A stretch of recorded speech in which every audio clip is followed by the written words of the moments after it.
Já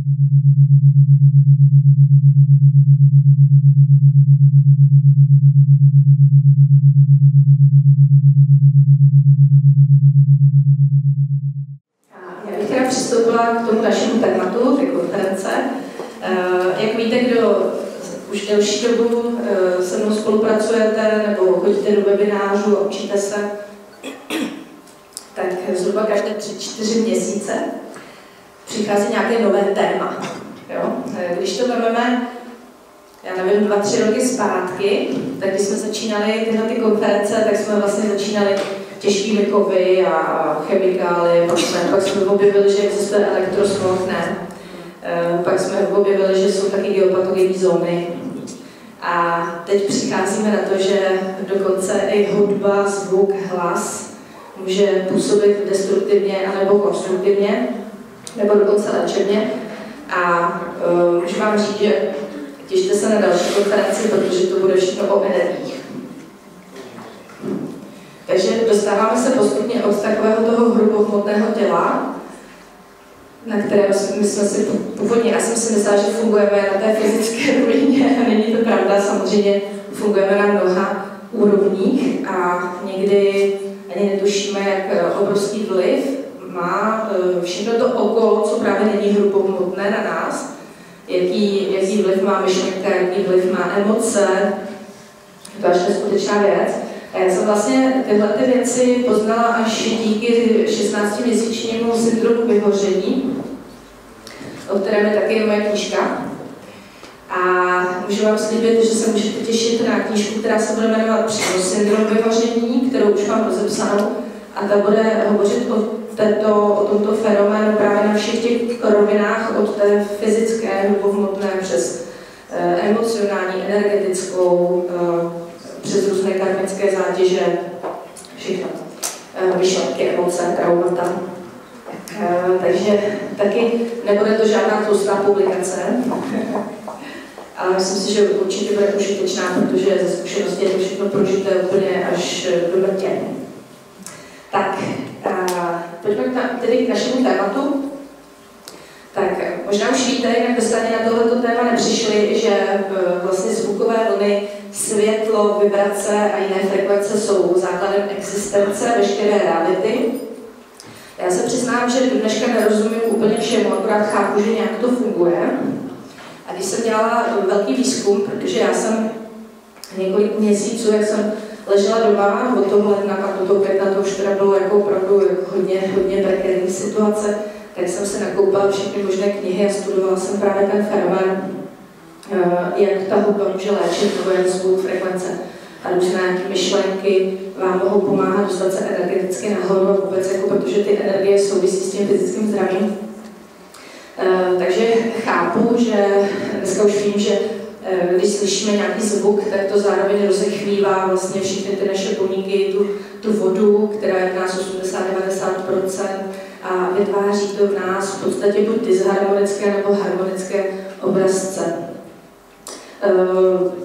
Už Nikola Tesla, což byl hodně chytrý pán, který bohužel ve své době nebyl tak úplně doceněný, tak on říkal, že pokud chceš poznat tajemství vesmíru, mysli v pojmech energie, frekvence a vibrace.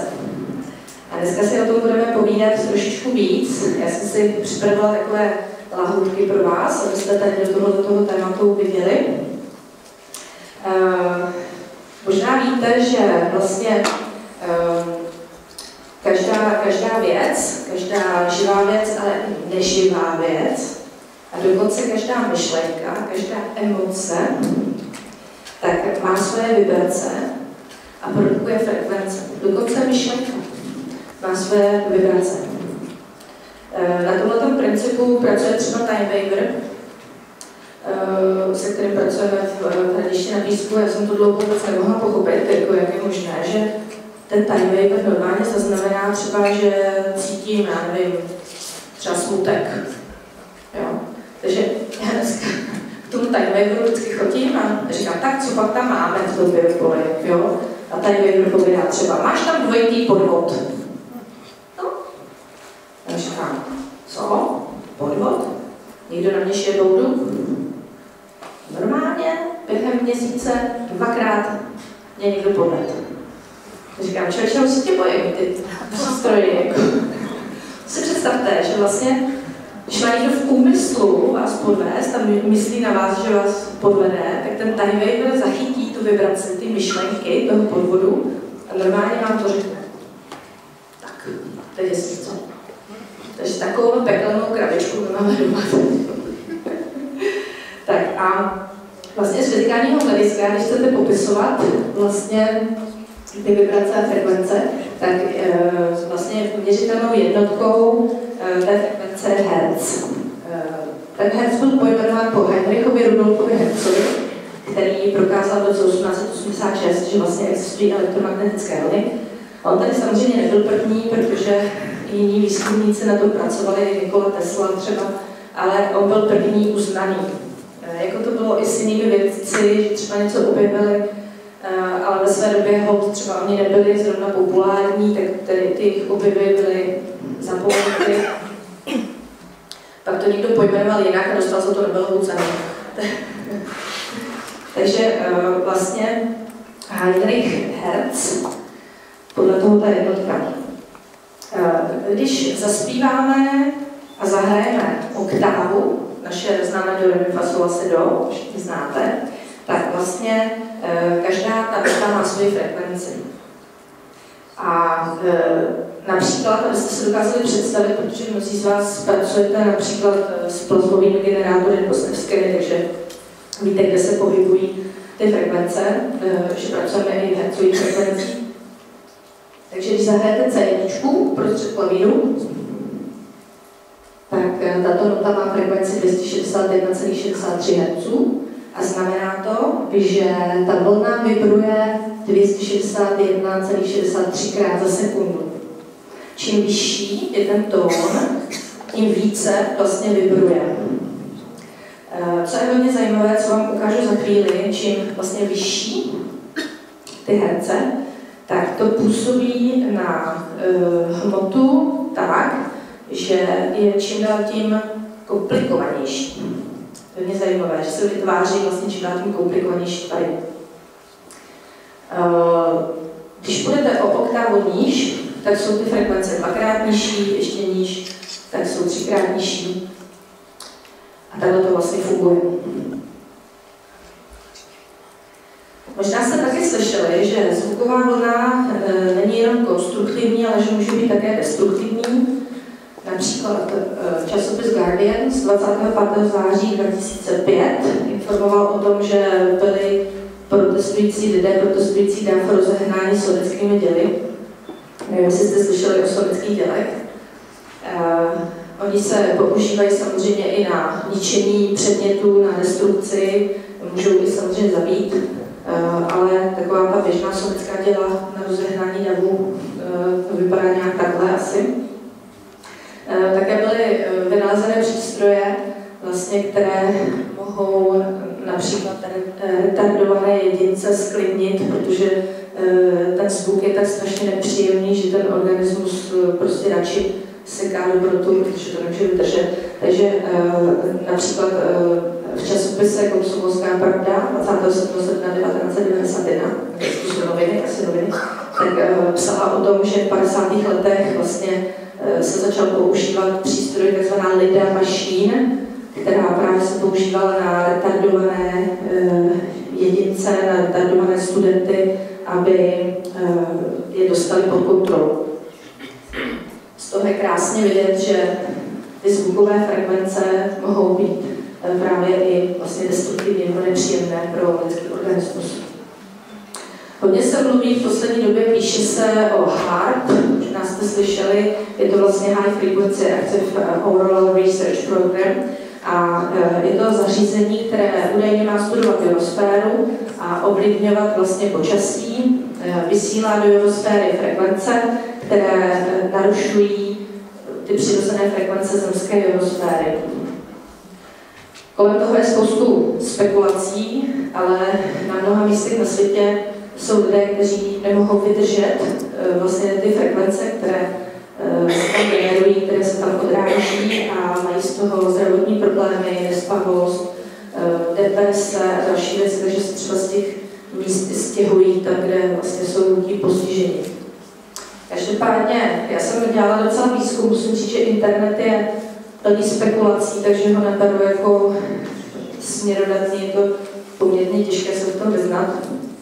Každopádně je jasné, že se potvrzuje, že zvukové vlny mají na určitých frekvencích na ten lidský organismus velmi negativní vliv. Tady mám nějakou doporučenou literaturu, která se tím zabývá, která vypadá seriózně, protože já jsem udělala takový velký výzkum, takže koho to potom bude zajímat. Vzhledem k tomu, že tuhle prezentaci natáčíme, tak celá ta prezentace bude potom na YouTube, tak se tam můžete podívat, obsat třeba ty publikace, dočtete v angličtině a prostudovat si to. Spíš, když jsem si takto pročítala, tak jsem říkala, dobře, tak jako existují tyhle ty destruktivní vlivy v podstatě, ale jak se před tím chránit? Jo? Protože to, že to existuje, to, že je elektrosmog a všechno to víme, ale co máme my dělat pro to, aby jsme se vrátili zase zpátky do toho zdraví, do té kondice? To je spíš otázka pro nás, že? Další taková věc, která mě velmi zaujala, je myšlenka, že zvuková vlna dokonce může přemísťovat předměty, velmi těžké předměty. O levitaci kamenů jste slyšeli? Ten mazec. Mě strašně zaujal právě Coral Castle. Je to stavba, kterou vlastně postavil za pomocí tzv. AC current generátoru a ručních nástrojů v roce 1923 Edward Leeds Skalnin, protože chtěl získat srdce ženy, která ho odmítla, tak chtěl udělat něco absolutně jako výjimečného, co nikdo nemohl v té době pochopit. Takže on to dělal tak, že pracoval v noci, aby to nikdo neviděl, pracoval na tom sám, takže vlastně nikdo nemohl říct, jak to přesně udělal. A on to dělal tak, že nalezl rezonanční frekvenci toho kamene a potom vlastně využil takzvaný piezoelektrický efekt, který ty kameny mají, a tak to dokázal přemísťovat zcela sám kameny až po hmotnosti 58 tun. To je jako nepochopitelné. V té době dokonce i Albert Einstein nedokázal vůbec vysvětlit, jak to nechal podělat. Takže to, že to dělal sám, že tam neměl žádnou techniku, to se ví, protože všechno probíhalo v noci a žádná ta technika tam prostě nejezdila, takže nikdo nemůže říct, že by jako škodlovat. Že skutečně měl nějaká zařízení, která byla schopna zvukovou vlnou ty kameny prostě nadzvednout a přemístit. Údajně si to chtěl nechat všechno patentovat a byl několikrát odmítnut, jak už to bývá, pak ideálně, když ten výzkum úplně zmizí, že? A vědec se úplně k smrti, takže to se v průběhu té historie samozřejmě xkrát opakovalo. Tak hlavně, že teda zůstal ten Coral Castle, protože je nádherný. Někdy bych se tam chtěla určitě podívat. A to mi vidět, že láska i hory přenáší. Mě tak zaujalo. No, tento pán, který stavil Coral Castle, tak vlastně měl zařízení, která se velmi nápadně podobalo něčemu, co používal jiný vědec, šílený vědec, který se jmenoval Keely. Možná jste i v některých filmech třeba slyšeli jméno Keely a byl tam, on je tam většinou prezentován opravdu jako nějaký šílený fantasmagorista nebo kouzelník, iluzionista a tak dále. Ve skutečnosti to byl veliký vynálezce, který vynalezl spoustu přístrojů, které pracovaly na tzv. Sympatetických vibracích. A ty přístroje bylo mnoho desítek, bylo jich strašně moc, byl takový velmi plodný, tak tyto přístroje měly získávat energii z vody, ze vzduchu, měly levitovat a přemísťovat pevné předměty a dokonce měly i dezintegrovat ty předměty. Některé fotografie těch přístrojů se zachovaly, dokonce existuje společnost, která se pokoušela ty Keelyho pokusy napodobovat.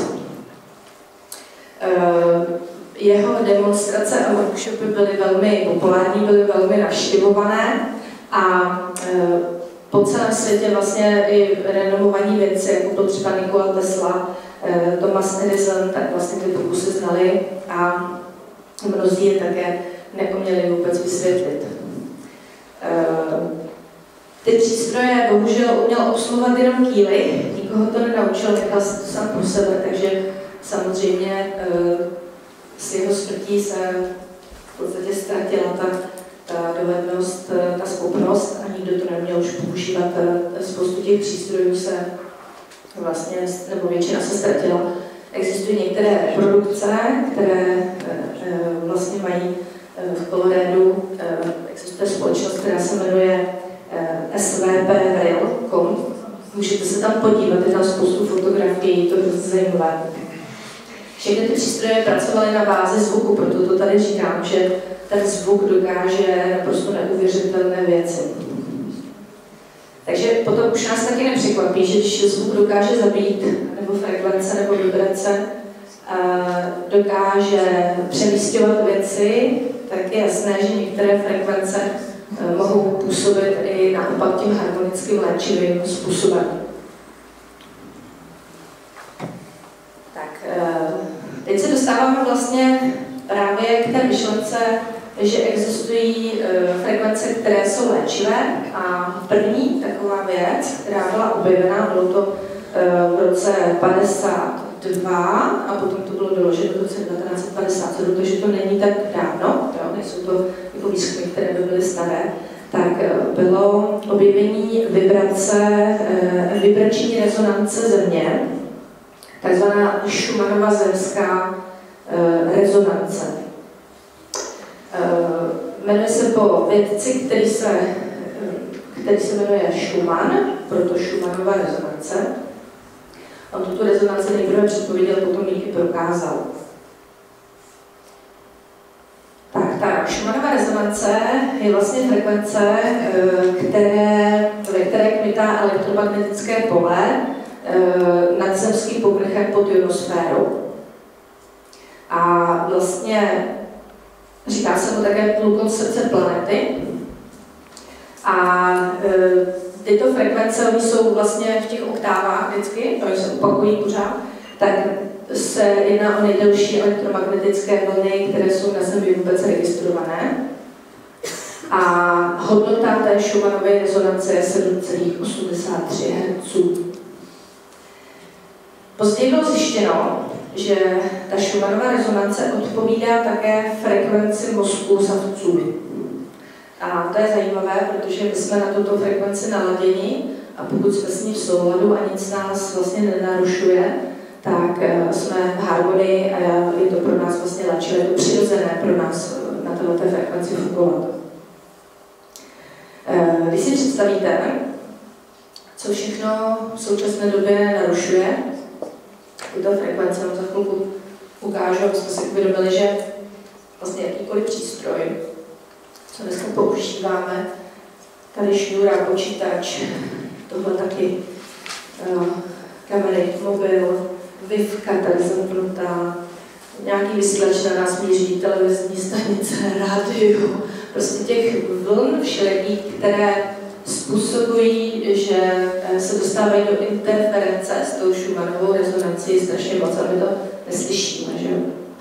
To neslyšíme, ale my to prostě vnímáme, protože to narušuje ty přirozené frekvence našeho mozku. My potřebujeme být v souladu s tou Schumannovou rezonancí, potřebujeme se nabíjet v podstatě. Já jsem se setkala v Mexiku v únoru 2015 s zařízením tzv. EE system, to jmenuje. A je to zařízení, kam si lidé jdou sednout na hodinu týdně. A to zařízení je přelaďuje v podstatě na tady tu Schumannovu rezonanci a pouští do nich nějaké léčivé frekvence. A ti lidé, ačkoliv normálně pobývají v elektrosmogu a prostě jsou tak jako kdokoliv jiný, jako, jsme jako vypitý baterky v podstatě, jako kdyby nám to odčerpávalo energii, jako kdyby nám to bralo životní sílu, tak oni se jdou nabít, jo, oni tomu říkají recharge your batteries, jdou se nabít na ten ES systém, aby potom týden zase jako v pohodě, aby to vydrželi, že se jako přeladí a potom postupně se představte, jako když jste naladění, jako klavír třeba, a něco vás pomalinku jako rozlaďuje, až potom teda už jako fakt teda naladíte a fungujeme disharmonicky. Tak tomu lidskému organismu to s tím i systém vydrží týden, takže ten člověk musí zase potom jít jako naladit, jo, rechargeovat vlastně. To je hodně zajímavá věc, je to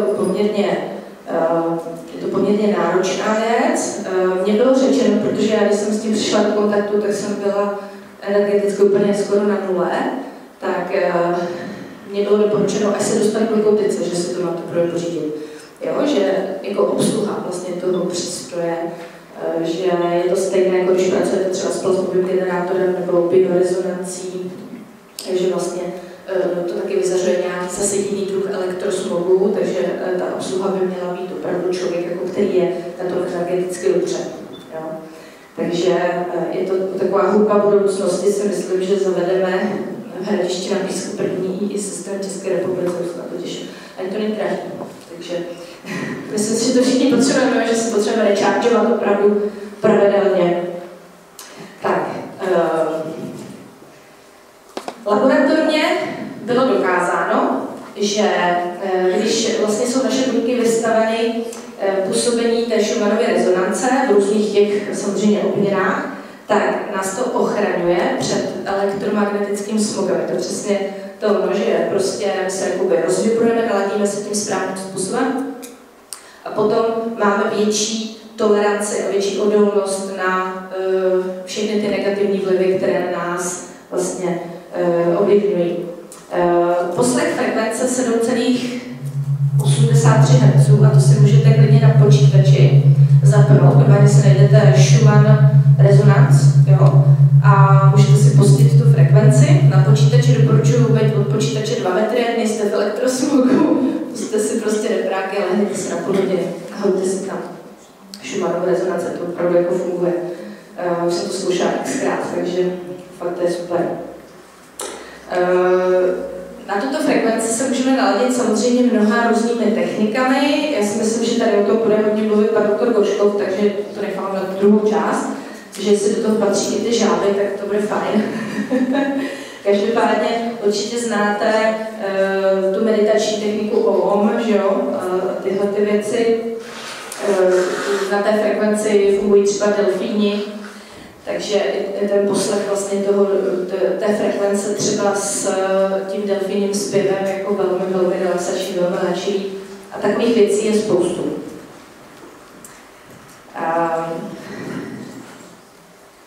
Tak, mně se přišlo na to vlastně, jak hodně my jsme citliví na elektromagnetické vlny a že i vlastně fungujeme na určitých frekvencích a některé frekvence jsou pro nás léčivé, tak nejdříve se muselo dojít také na to, že se zjistilo, že když vlastně ten člověk nemá ty frekvence správné dispozici, že to má negativní vliv na jeho zdraví. Takže například se dělaly výzkumy na astronautech, protože oni, když se dostali mimo Zemi v těch vesmírných korábech, tak najednou se ztratili z vlivu té zemské rezonance, té Schumannovy frekvence a měli vlastně zdravotní problémy. Když se na to přišlo, tak se do těch lodí začaly dávat tzv. Schumannovy simulátory, které simulovaly právě ty frekvence, aby ti astronauti neonemocněli. Takže my jsme vlastně na té frekvenci vlastně hodně závislí. Kdyby nás někdo od toho úplně odrušil nějakým způsobem, tak zkrátka to naše zdraví opravdu bude dolů a budeme na tom hůř a hůř. Tak, jak už víte, a teď to budete chápat ještě víc, že vlastně všechny rušivé interference všech elektromagnetických a elektrických zdrojů, a samozřejmě tam patří i ty geopatogenní vlivy, tak protože se pohybují na určitých frekvencích a rozechvívají taky vlastně ty naše buňky, ovšem nežádoucím způsobem, tak interferují s tou Schumannovou rezonancí a úplně nás dokážou rozladit. Takže znova se nastudujte elektrosmog, protože je to problém. Já jsem skutečně se dlouho nemohla přijít na to, proč jsem jako vyhořela proč úplně jsem se dostala na dno svých sil a proč jsem 16 měsíců se nemohla vlastně vrátit do kondice. Jo?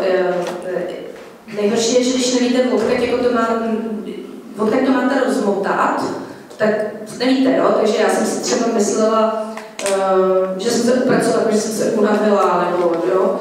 Pak jsem si myslela, že na to mělo vliv, jako, že jsem musela řešit stresové situace, no to sice jo, ale jako, tak člověk řeší různé stresové situace a nemusí se z toho zhroutit.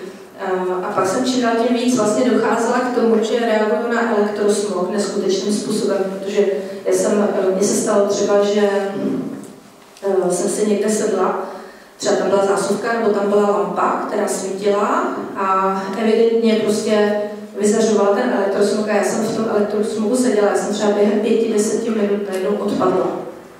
Jo? Úplně jsem prostě, šla jsem k zemi, musela jsem se lehnout. A pokud jsem na tom místě zůstala, tak já jsem se nemohla vrátit do kondice. Pokud jsem se tu švihla a někdo mě odvedl mimo to místo, tak jsem se rychle regenerovala. A tohle to trvalo strašně dlouho, než jsem jako to pochopila vlastně ten princip, co se vlastně děje. Já jsem si myslela, že máme nízký krevní cukr, nebo jo, prostě tak přemýšlíte prostě pořád na té fyzické rovině a nechápete vlastně tohle. Stávalo se mi, že jsem přišla na místa, která s největší pravděpodobností tam třeba byl Hartmann Kary nebo nějaká geopatologní zóna a mě znám dělalo zlé, okamžitě jsem přišla o energii. Jo. Hrozně mi vadily prostě všechny zařízení, jo. Třeba jsem přišla k senzitivu, jsem tam nemohla vydržet. Bez 10 minut jsem tam nemohla sedět, prostě když byl zapnutý. Plasmový generátor, no to vůbec, jako prostě plasmový generátor mě dokázal podrovnat potom třeba na 3 dny, jo, když jsem si ho zapla. Takže postupně jsem vlastně přicházela na to, že veškerá nepřirozená tato elektromagnetická a elektrická pole jsou hrozně jako destruktivní vlastně na organismus, který byl energeticky strašně dole. Tak se mi stávalo, protože máme dům, kde máme teda vytvořené geopatologní zóny, všechno, a mezi tam mám pokoj, kde jsou zkosené zdi, je tam vlastně taková střížka, jo. A ten zlom míří na moje křeslo u počítače. A z druhé strany je úplně to samé, takže to je energeticky nevyvážené místo a já když se tam sednu, tak normálně. A za 10 minut úplně nemůžu tam vydržet, jo. Takže jsem si musela přestěhovat počítač úplně jako jinam. A někdo mi poradil, že to máme ty hrany, které jsou ostré, tak zakulatit. Třeba tam dát kulatou lišku nebo něco, že vlastně se to jako odruší. A to je tolik věcí, které narušují to energetické pole a elektromagnetické, zejména potom u člověka, který prostě se jako opravdu zboural, upracoval se, zničil se. A to lidi nevědí. A já když si vzpomenu, kolik klientů ke mně chodilo a měli takové ty chronické únavové syndromy. A my jsme pořešili třeba těžké kovy, oni se zlepšili, protože když vám uberou ty kontaminace, tak to víme, že prostě ten elektrosmog na nás nepůsobí tolik. Ale ta příčina, že ten člověk má zbourané elektromagnetické pole vlastně, tak to jsme neřešili. Takže se posunujeme ještě vlastně do další dimenze, jak tady ty věci fungují. A ještě vám řeknu jednu věc, jak jsem si uvědomila, že myšlenky opravdu mají ty své vibrace, opravdu mají ty své frekvence, opravdu mají to své pole. Tak se mi stávalo, třeba jsme šli na operu, jo. Ta opera prostě blbě dopadla, někdo tam umřel, nebo prostě nějaká tragédie. Ty opery jsou jako dost jako tragické. Totálně mě to oddělalo 3 dny energeticky na nule. Pak jsem strávila třeba 3 dny v posteli. Jo. Šli jsme na komedii, zasmála jsem se a úplně v pohodě jsem fungovala dál, další dny. A takhle jsem to pozorovala rok. Říkala jsem, co je špatně? Ten kulturní program byl super, jako jsme si to užili. Ale vždycky, když to končilo tragicky, tak prostě ty negativní myšlenky, negativní emoce, všechny vlastně úplně destruktivně na ten unavený organismus vlastně působily. Jsem se uvědomila, když jsem přišla mezi nemocní, opravdu nemocní lidi, kteří chtěli moji pomoc a chtěli nějakým způsobem moji energii, za 10 minut jsem musela skončit schůzku. Jo? Protože ten člověk, to myšlení vlastně toho člověka vytváří nějaké to biopole a prostě rozvibruje vás způsobem, který nechcete, protože ty vaše vnitřní vibrace, to vaše elektromagnetické pole je tak slabé, když jste na dně energeticky, že vy to nenesete vlastně tu sílu těch negativních myšlenek toho člověka, vůbec prostě nemáte jako šanci. A takhle to bylo spoustu prožitků za těch 16 měsíců, kde jsem si uvědomila, že pokud člověk jako má fakt přežít, jednak musí pěstovat hodně silné elektrické, elektromagnetické pole svoje, i to myšlenkové, to ochranné vlastně, a nenechat se rozvibrovat tím negativním příliš, nevyhledávat to, nenechávat to na sebe působit, a pak, když ano, tak to ale rychle vykompenzovat. Jo? A právě ten zvuk, hudba, hlas na správných frekvencích vám vlastně v tomhle může pomoct vracet se pořád zpátky do té kondice. Představte se, já se představuji teď jako baterii, která buď je fakt jako vybitá, jo, a potřebuje rechargeovat, potřebuje se zapojit do té nabíječky a napojit se vlastně na tu správnou energii.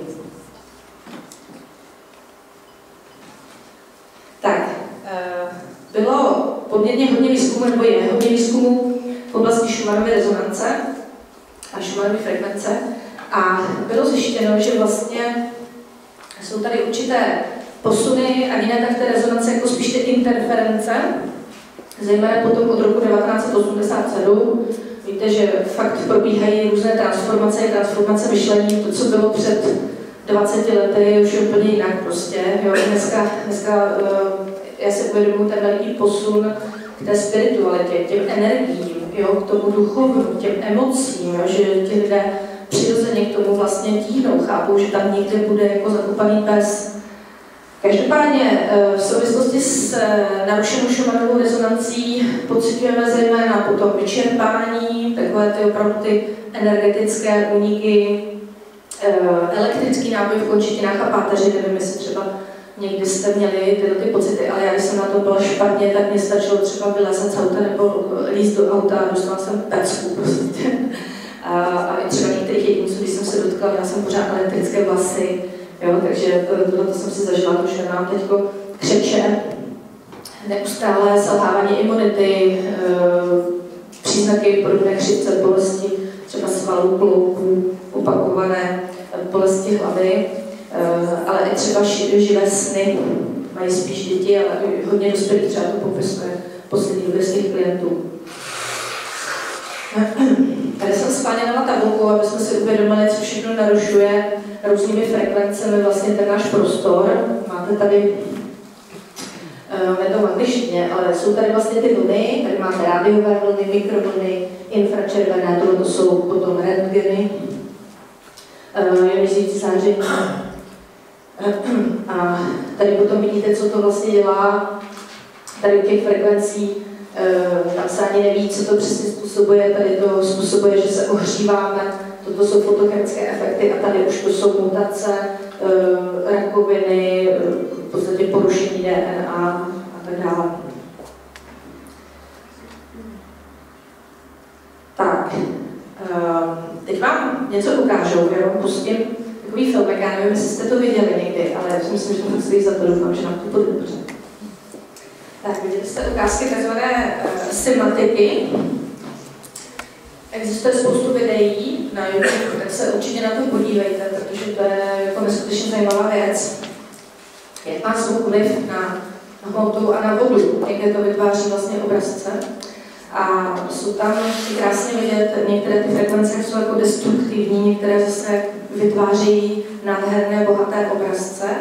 A je také vidět, že čím vyšší frekvence, tím bohatší ty obrazce. Oni vlastně mají dlouhou destičku, na to sypou jemný písek a pouští tam vlastně tu zvukovou vlnu. Takže ten zvuk rozechvívá tu jednou destičku a ten písek na té destičce vytváří ty obrazce. Tak jste tam viděli, jak to působí na vodu, ještě vám potom ukážu. Teď si všimněte, čím menší frekvence, tím jednodušší tvary a čím vyšší frekvence, tím složitější tvary. Některé ty obrazce jsou nádherné a když se nad tím zamyslíte, tak jsou to všechno věci, které se opakují v přírodě. Když si promítnete různé kytky, jak jsou uspořádané, tak to jsou úplně přesně prostě, jako kdybychom byli stvořeni zvukem. Když si promítnete i různé třeba buněčné struktury, co máme, kdo jste studoval třeba histologii, jak ty buňky prostě vypadají, jak jsou uspořádané, kdo jste víc dělal třeba do zoologie, tyhle ty věci, mě to vždycky strašně zajímalo. Mě fascinovalo, jak jsou třeba uspořádané kytky, jak rostou, v jakých obrazcích, jakým způsobem. Tady vidíte, čím vyšší frekvence, tím zajímavější tvar, komplikovanější. Mazec.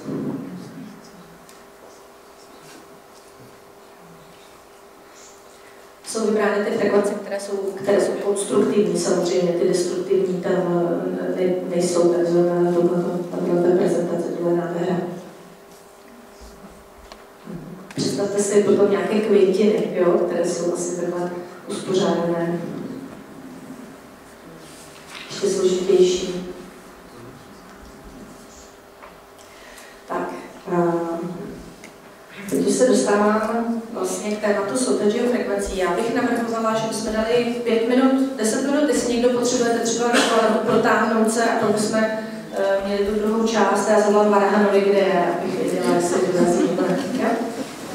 Tak já nejsem všichni posedají. Já jsem si vzpomněla teď na jeden zážitek, myslím, to už je strašně dlouho, může to být tak 17 let, 18 let, kdy jsem jezdila za kamarádkou do Anglie a ta moje kamarádka měla synka, nebo má synka, ona má 3 a ještě má holčičku, má 4 děti od té doby. A ten první syn se mu strašně narušilo vlastně chování po očkování. Nestal se z něj autista nebo nebyl jako postižený mentálně, ale bohužel se to promítlo na různých náladách, na vztahu k matce, na strašně negativní, takový antagonistický vztah vlastně k té mamice.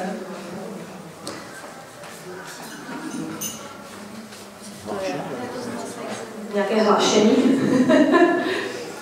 A oni několik let vlastně hledali pomoc pro toho synka.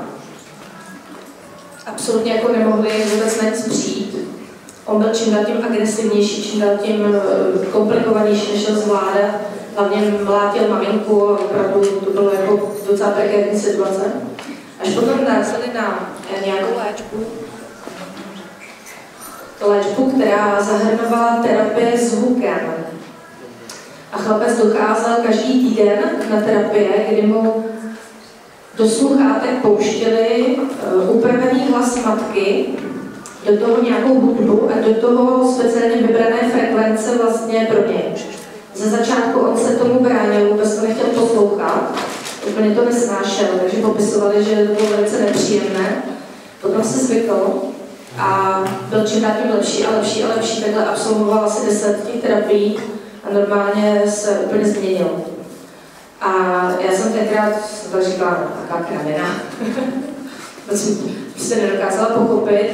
Myslela jsem si, že si to vymysleli. Ještě mi vyprávěli, jak je to strašně drahá terapie. Že za to dali neskutečné peníze, tady by to pro mě byla jako nepředstavitelná částka. A říkali mi, že na to musí mít nějaká speciální sluchátka, že ta sluchátka jsou strašně drahá a ty děti, jak to nechtějí poslouchat, tak zlobí, tak se ty sluchátka nebudou z hlavy, takže mají pořád jako rozbiták, jo. Takže jako proto, jo, že tam jsou velké ztráty na těch sluchátkách a takhle.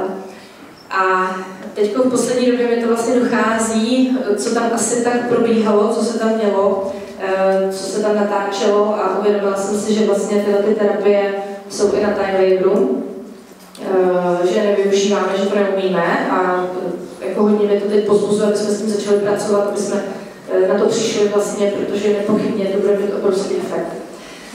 Já se dostanu k rozhovoru se skladatelem a dirigentem Varhanem, tak ještě bych vám chtěla říct něco o soutěžích frekvencích. Je to hodně zajímavá věc a myslím si, že to je věc, která je dostupná pro každého, protože je to plný internet, takže to můžete i využívat. Soutěžové frekvence jsou vlastně tvořeny starobylou 6-tónovou stupnicí, která byla používaná našimi předky k produkci hudby. Byla používaná například v gregoriánských chorálech. A bohužel, co jsem se dočetla o těch gregoriánských chorálech, tak vlastně všech 152 těchto fantastických starověkých chorálů se údajně ztratilo. Spíš to vypadá, že někdo pěkně dal někam pod zámek, aby se to nepoužívalo. Takže záhadně zmizely někdy kolem roku 1050 a najednou prostě neexistovaly. Tyto chorály využívaly právě solfeggio frekvence a jak jsem i prozkoumala, já potom tu prezentaci vám dám k dispozici, takže si to budete moct opakovaně třeba nastudovat, tak ono je to tvořeno ještě s takovými zvláštními matematickými souvislostmi. Je to fakt hodně zvláštní věc, vůbec nechápu, jak ty lidi na to přišli, podle mě jim to muselo být někde z hůry ráno, pak jim to bylo zase odebráno. Protože ty počty, když potom vypočítáváte přesně matematicky ty vztahy mezi těmi jednotlivými tóny, tak je to až neuvěřitelné, jak to vychází potom harmonicky, jak tam vycházejí pořád stejná čísla, je to fakt neuvěřitelná věc. No a vlastně jediná věc, která se dochovala z těch starých chorálů, byla znovu objevena, tak vlastně je to chvalozpěv na Jana Křtitele. A právě z toho chvalozpěvu byly vyzkoumány ty souvislosti, jak byly ty gregoriánské chorály psány na základě těch matematických souvislostí. No a těch solfeggio frekvencí je 6, potom ještě existují 3 takové dodatečné, které tomu dodal jeden výzkumník. A každá ta frekvence má velice zvláštní vliv na organismus. Tím, že se vlastně přestali používat solfeggio stupnice, tak se také změnily úplně ty zpěvy a celá ta hudba přestala mít ten léčivý charakter. Takže už někdy prostě kolem roku 1000, pak se to měnilo ještě dále, k tomu nám určitě řekne Varhan, protože tomu rozumí, já tomu úplně nerozumím tomu ladění a všechny ty věci, takže já se potom vyptám. Každopádně ta hudba v dnešní době je komponovaná prostě ve špatném ladění, které není vlastně v harmonii s těmito léčivými frekvencemi. Ty frekvence jsou hodně zajímavé, protože každá má úplně jiný vliv na organismus a vyvolává úplně jiný efekt. Ta první 396 Hz tak osvobozuje od strachu a viny. Je tedy, vás musím upozornit, když budete poslouchat tyhle ty frekvence, tak doma, ne někde v autě nebo prostě v nějakém davu, jo. Opravdu si k tomu lehnout do postele, protože to může mít na ten organismus velice zvláštní vliv. Ze začátku to může být pro vás i třeba nepříjemné, nebo se vám může stát, že se rozbrečíte, roztřesete, můžete dostat křeč třeba. Jo, takže je potřeba to prodýchat a pak se uvolníte, vybrečet se třeba. Jo, tak to fakt funguje, jo, takže jako nepodceňujte to úplně. A doporučuji vám to vyzkoušet, potom z té prezentace si to můžete stáhnout a si ty propliky. Já vám ukážu, jak taková frekvence, jak to vypadá, abyste si to dokázali představit, ale ukážu vám tuhletu, protože tady byste mohli začít brečet. Ukážu vám potom vledu dál ještě na to proplika. Tak byly zkoumány vlastně vliv těchto frekvencí právě na ten písek a na tu vodu. A je zajímavé, že tyto frekvence vytváří ve vodě velice zvláštní a velmi složité obrazce a ještě ty obrazce různě pulzují, takže pak se podívejte doma i na všechna ta videa, jak to vlastně vypadá.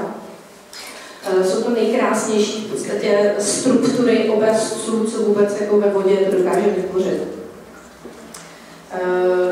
Frekvence 417 se používá na usnadnění změn, na to, aby člověk měl empatii, léčí taky traumatické zážitky, dokáže je uvolnit, může jít i do podvědomí vlastně. A to vám taky nepustím, tak vám pustím tu univerzální, tam doufám, že se nerozbrečíte. Ta 417 dělá na vodě taky velice zvláštní efekty.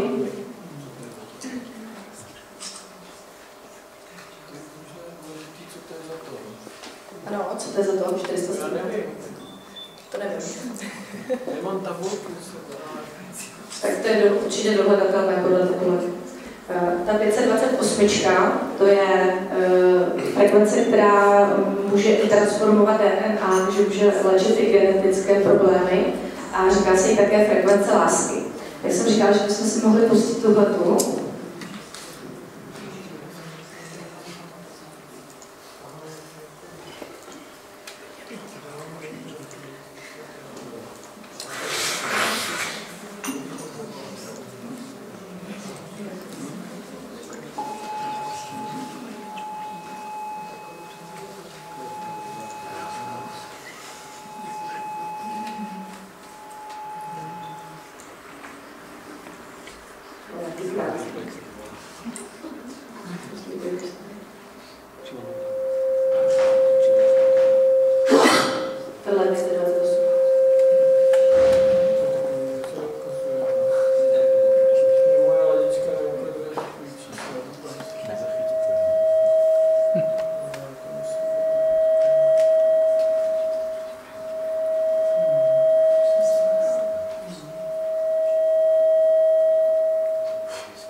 Zajímavé, jak to roztočí, tu vodu.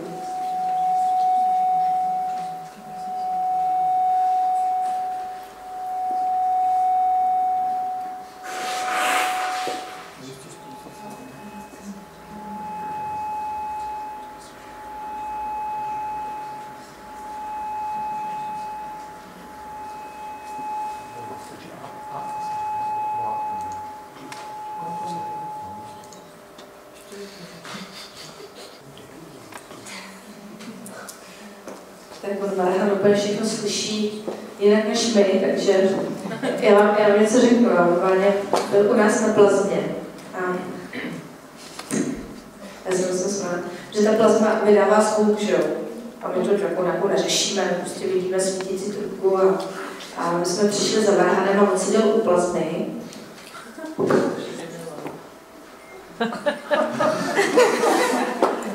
To se mu ježily ty vlasy. A říká, mě vstávají i chlupy na ruce. Takže jenom v rychlosti ty frekvence dál, potom ta 639, tak ta pomáhá vylepšovat vztahy a harmonizuje mozek. Pomáhá hlavně, pokud jsou nějaké komunikační problémy, aby mě prostě dokázali vyřešit, dokázali opustit. Takže se používá na vztahové problémy. Frekvence 741, tak ta se používá na probuzení intuice. Takže taky pomáhá k čištění buněk od toxinů, což nás možná zajímá, protože spoustu lidí třeba, s kterými pracujeme na té hrubohmotné úrovni, nedokáží ty toxiny ze sebe propustit. Takže to je jedna z věcí, která by mohla těm lidem pomoct, kdyby cíleně vlastně relaxovali. Otázkou je, jestli to ti lidé jako tomu budou věřit, jestli to pochopí, že to má vlastně tenhle léčivý vliv, jestli to budou dělat, že jo, to už jako asi neovlivníme úplně. Mě úplně fascinovalo, jak všechny ty frekvence mají ten fantastický vliv na tu vodu. Jestli jste si všimli tam u té sematiky, jak ta voda vytvářela takové nic moc obrazce, jo? Když to tak máte takové nějaké kruhové, nebo nějak se to tam chvělo, ale u těchto frekvencí tam opravdu je zase takový ten klasický, prostě ten obraz, jo? To, co vidíme všude v přírodě, jak se to opakuje, takže je vidět, že opravdu to jsou harmonizační frekvence. 852 je vlastně frekvence, která navrací toho člověka do duchovnosti a navrací ho vlastně do původního perfektního zdravého stavu. Že taky velmi podobné obrazce, já jsem to zkoumala, jestli tam jsou nějaké velké rozdíly. Rozdíly tam byly, jak se ta voda chvěla, nebo někdy se roztočila třeba s takovým zvláštním způsobem, jako bublala při těch frekvencích, ale jinak ty obrazce vlastně jsou velmi podobné u všech těch frekvencí.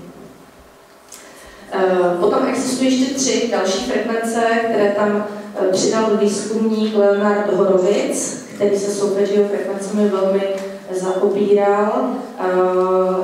taky tam mám vlastně v té prezentaci všechny prokliky, kde si to můžete pustit a můžete to používat. Je to také velmi užitečné, protože 174 Hz je přírodní anestetikum, takže pokud třeba by člověk měl nějaké bolesti a nemohl by nějak rychle se jich zbavit, tak může si vlastně pustit tu frekvenci. Potom je tam 285, tak tam, pokud je nějaké poškození tkáně, potřebujete rychle hojit, regenerovat, tak si vlastně pouštět tu 285. A 963 zase je taková ta frekvence, co nás vrací do toho původního perfektního stavu, takže úplně ideální na regeneraci, na pročištění.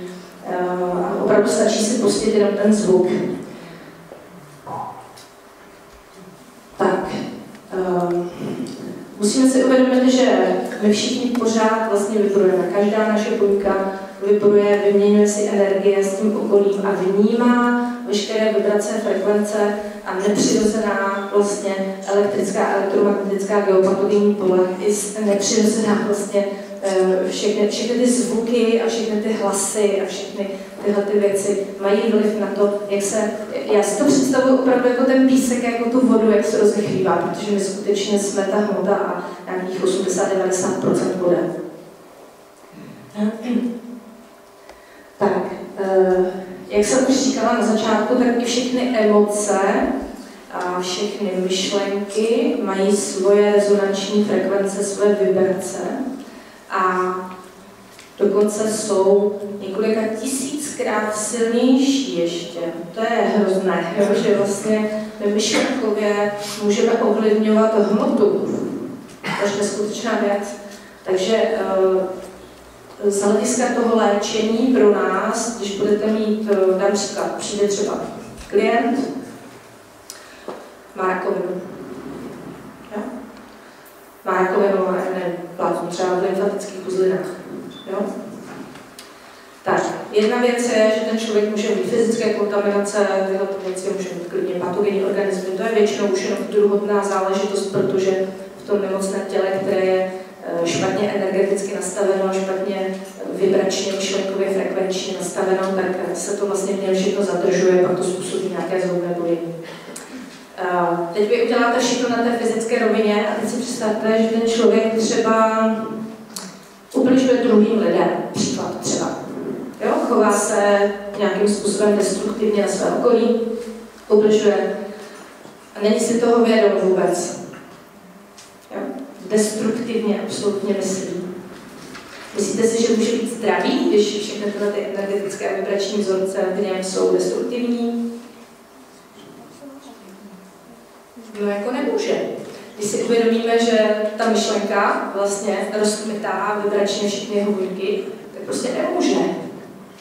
A já jsem se už setkala xkrát v životě s lidmi, kteří třeba po fyzické rovině všechny ty fyzické testy v podstatě vycházely jako v pořádku a oni měli bolesti, byli unavení, prostě energeticky úplně v čudu, trpěli na záněty, ve kterých ani bakterie už se nemohla najít, protože celé to myšlení toho člověka bylo prostě špatně a je to mnohem silnější než vlastně ta fyzická úroveň. Takže vždycky to musí jít ruku v ruce. Když budeme čistit fyzicky to tělo, samozřejmě můžeme pomoci i uvolnit ty mentální síly, ty emoce a tady tyhle ty věci. Ale tam, kde na prvním místě opravdu se jedná o ty myšlenky a emoce, tak tam to prostě nerozklíčujeme a tomu člověku nepomůžeme, pokud on sám na tom nezačne pracovat. Ty solfeggio frekvence a jiné léčebné frekvence, tak je strašně důležité, jak jsem říkala, aby se poslouchali v naprostém klidu, abyste se soustředili vlastně na ten tón a ideálně chce aspoň jednou denně poslouchat tu frekvenci několik minut. Nemusí to být nějaký dlouhý časový úsek. Samozřejmě k takové té hluboké relaxaci dochází po 30 minutách zhruba, takže ideálně je to usnout prostě, pouštět si to smyčku pořád dokola a udělat takové čištění v podstatě toho organismu a té mysli. Tak.